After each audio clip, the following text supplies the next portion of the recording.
প্রথমে আমরা চলে আসবো WBPDS WB।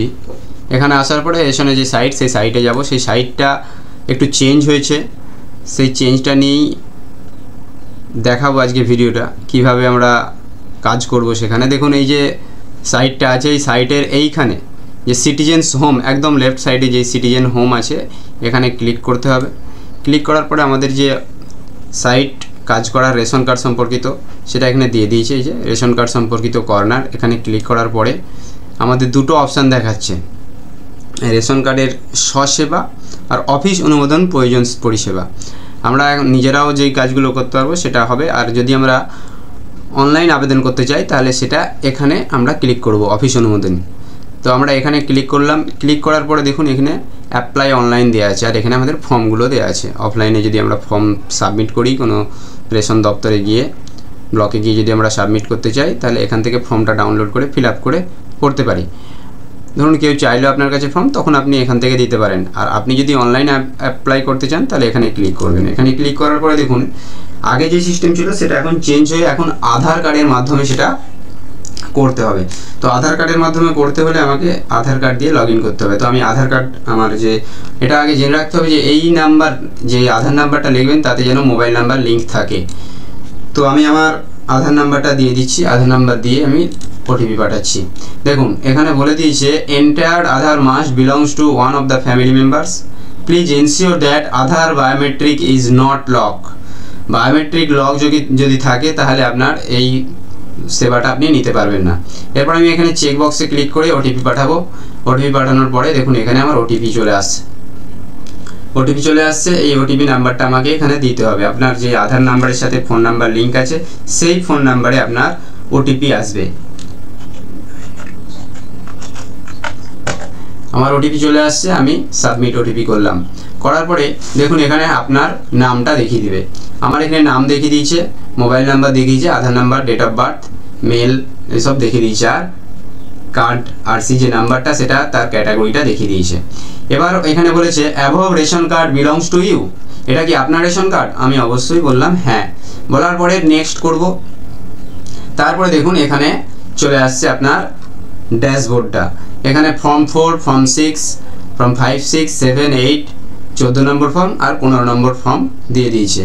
এবারে উপরের দিকে দেখুন দেখাচ্ছে প্রেজেন্ট ফ্যামিলি মেম্বার্স। এখানে ক্লিক করলে আপনার ফ্যামিলিতে কতজন মেম্বার আছে এখানে দেখিয়ে দেবে।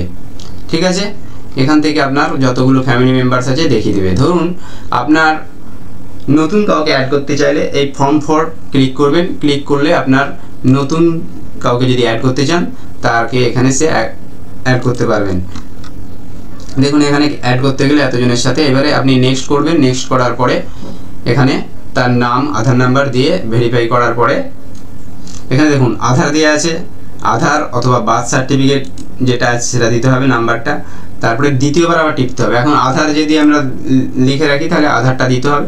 এখানে বার্থ সার্টিফিকেট দিয়েছে, বার্থ সার্টিফিকেটের যে একটা নাম্বার থাকে সেই নাম্বারটাও আমাদেরকে এখানে দিতে হবে। আমরা আধার দিয়ে করব। আধার দেওয়ার পরে এখানে আধার ভেরিফিকেশন করে আপনি অ্যাডটা করতে পারবেন। অ্যাড করলে আধার ফেচ হয়ে আপনার পুরো ডিটেলস চলে আসবে।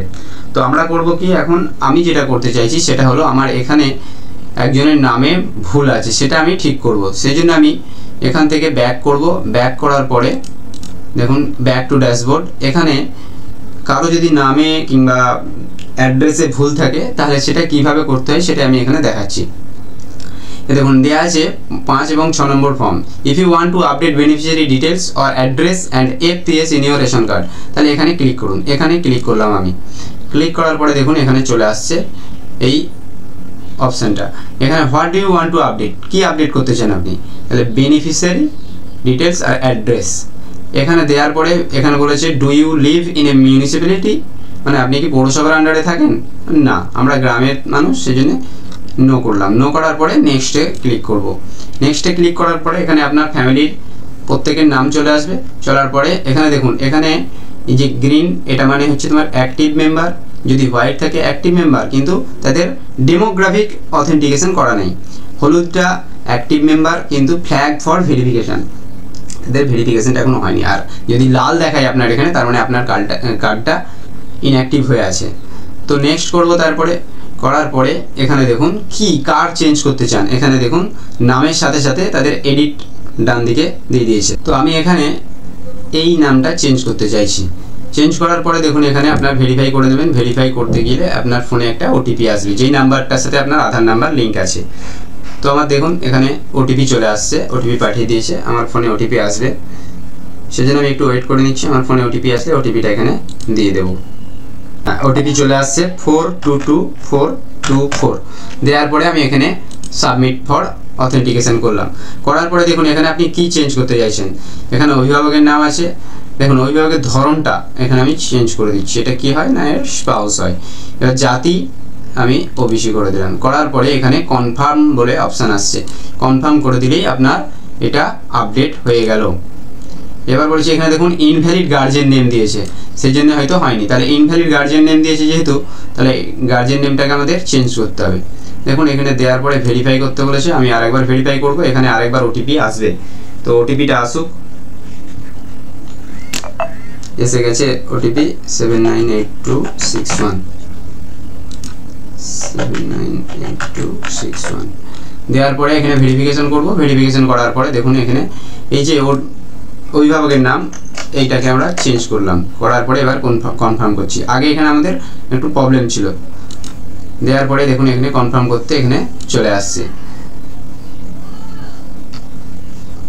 এরপরে আপনাদের এখানে দেখুন দিয়েছে, এখানে এটা দেওয়ার পরে এখানে নাম দিয়েছে, ডেট অফ বার্থ দিয়েছে। দেওয়ার পরে এখানে বলেছে বেনিফিশিয়ারি স্ট্যাটাস আধার যাচাই করা হয়েছে।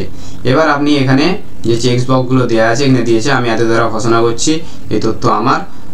দেওয়ার পরে আমি আমার আধার কার্ডটা যুক্ত করার জন্য কোনো আপত্তি নেই, এরকমভাবে একটা দিয়েছে, সেটা আপনি পড়ে নেবেন। নেওয়ার পরে এখানে নেক্সট করবেন। নেক্সট করার পরে দেখুন এখানে আপনার অ্যাড্রেস দিয়ে দিয়েছে।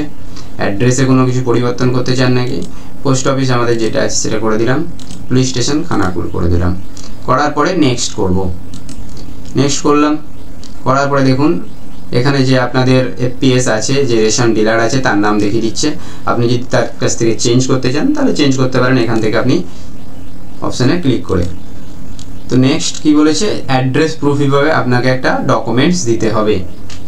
অ্যাড্রেস প্রুফ হিসাবে কী কী দিতে পারেন আপনি, ডকুমেন্টস টাইপ আধার দিতে পারেন, ভোটার কার্ড দিতে পারেন, আদার্স কিছু যে এখানে অনেকগুলো দেওয়া আছে, তার মধ্যে postpaid mobile, landline, electric bill, bank account statement, driving licence, only JPG এবং পিডিএফ হিসাবে দিতে হবে, যেটা 300 কেবির ভিতরে হতে হবে। এইটা দেওয়ার পরে আপনি সাবমিট করে দিলেই আপনার এই তথ্যটা সাবমিট হয়ে যাবে এবং আপনার কাজটা হয়ে যাবে। আপনার নামের চেঞ্জ যে অপশানটা আছে সেটা আপনার কমপ্লিট হয়ে যাবে।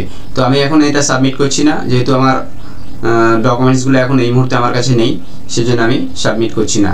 আপনারা সাবমিট করে দিলে এটা আপনাদের যে এফপিএস পোর্টাল আছে সেখানে চলে আসবে। যে আপনাদের ব্লক এন্ট্রি আছে তারা সেখান থেকে সঙ্গে সঙ্গে অ্যাপ্রুভ করে দেবে। এবার যে আপনার একটা নাম্বার দেবে, সেখান থেকে আপনি এই সিটিজেন্স হোম যে আছে এখানে চেক অ্যাপ্লিকেশন স্ট্যাটাসে ক্লিক করলে আপনার দেখিয়ে দেবে যে আপনার কী অবস্থায় আছে, অ্যাপ্রুভ হয়েছে না হয়নি। ঠিক আছে, তো এই ছিল আজকের ভিডিও।